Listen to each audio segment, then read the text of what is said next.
matematiktir. İkinci bölümüdür. Biz burada gramere ağırlık veriyoruz. Ondan sonra öğrencilerimizin o zaman başlayalım dersimize.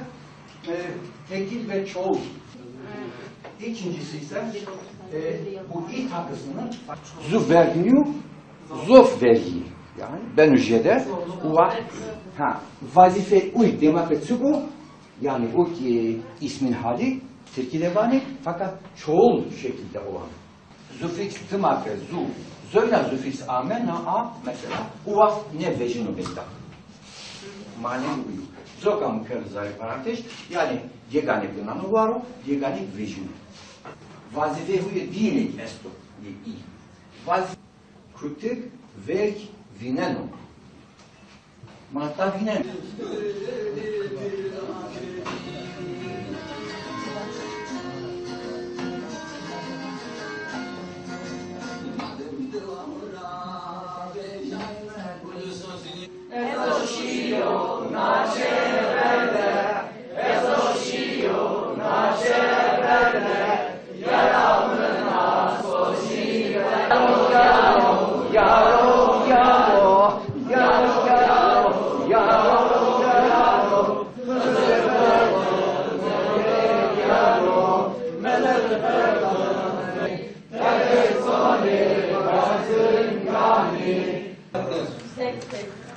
Dikkat, Reyna.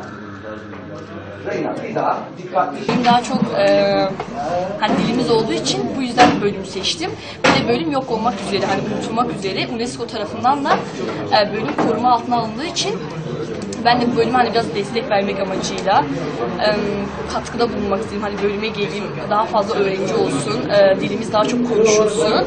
Bir de bölüm tam kendi coğrafyasında açılmış, hani en çok konuşulan yerde açıldığı için güzel bir yer seçmişler. Onun için hani bölüm burada açılmış.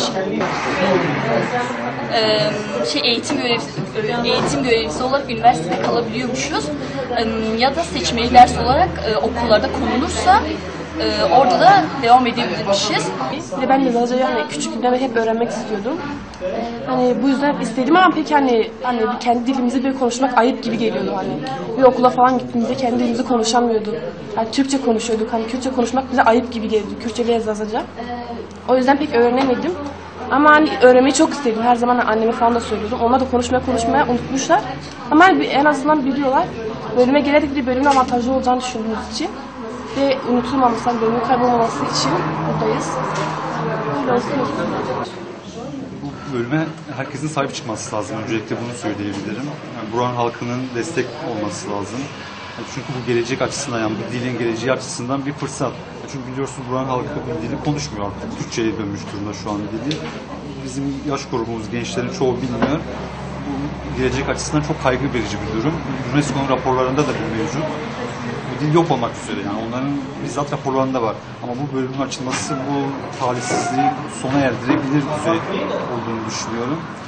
Yani tercih ettiğim için de mutluyum. Hani pişman değilim. Yani öğreniyorum. Hani kendimden Zaza olduğum için ben pek zorluk çekmiyorum. Ama Zaza bilmeyen arkadaşlarımız bayağı bir zorluk çekiyor. Ya bu neydendir? Bu yani ilk seneden bir hazırlık kursu açmaları gerekir diye düşünüyorum. Bunu yapmadıkları için de bunu bilmeyen arkadaşlarımız, bu dili bilmeyen arkadaşlarımız bayağı bir zorluk çekiyor. Yani yine de güzel hocalarımız hepsini beraber götürmeye çalışıyor ama ya bir eksiklik var. Ama bu eksiklik inşallah zamanla giderler, yani giderilemeyecek bir şey de değil. Yani iyidir, güzeldir. Hani buraya geldiğimiz için de hepimiz mutluyuz. Tabii bu ülkemizin tarihinde önemli bir adımdır. Yasak dönemden artık serbestlik dönemine geçiyoruz ve yerli dillerin artık kültürel bir zenginlik olarak görüşü artık ağırlık kazandı ve doğrusu da budur.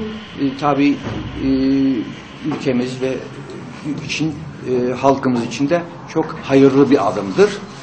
Burada görüyorsunuz çok uzak yerlerden gelip Zaza Dili ve Edebiyatı bölümüne kaydolmuşlar ve okumak istiyorlar. Biz de onlara tabii yardımcı olacağız. Gereken teorik ve pratik bütün şeyleri, imkanları sağlayıp onların Zaza dili öğretmeni olarak mezun etmeyi düşünüyoruz. 34 öğrencimiz kaydolmuştu. Burada yer sorunları var. Birçok öğrenci yer bulamadığı için birkaç tanesi geri gitmek zorunda kaldı. Evet. İlgi nasıl hocam? İlgi çok büyük. Üniversitemizin hocaları da bazen ders dinleme geliyorlar ve öğrenmek istiyorlar. Bu tabii tarihi bir adımdır. 2011 yılında Zaza Dili ve Edebiyatı'nın yani devlet tarafından kabul edilmesi ve üniversitelerde ders olarak sunulması, eğitim yapılması ve buradan üniversiteden Zaza Dili öğretmenlerinin mezun edilmesi tabii çok önemli bir adım. Türkiye önemli bir geçiş döneminden geçiyor, demokratikleşmesini yapıyor ve ben de bu süreçte içinde olmak istedim. Demin hocamızın da dediği gibi bizim ilimizde bu bölümün açılması çok önemli, çok tarihi bir adımdır. YÖK'ün aldığı bu karar da bence çok tarihi bir karardır. Çünkü ülkemiz çok kültürlü, çok etnik yapıya sahip bir ülkedir ve bu yerel dillerin de ciddiye alınması önemlidir. Bu aynı zamanda Türkiye'nin de demokratikleşmesine katkı sağlar diye düşünüyorum. Devam. Bunu sözünü koyup bağlayacaklar. Sosuna mı? Melun belli. Hocam sosun gibi. Hocam nerede geçmedi? Evet hocam. Aferin. Bu dışarıda derdim yoktu. Evet. Yoktu diyeceksin çünkü dili geçmiş zamanı anlatıyor.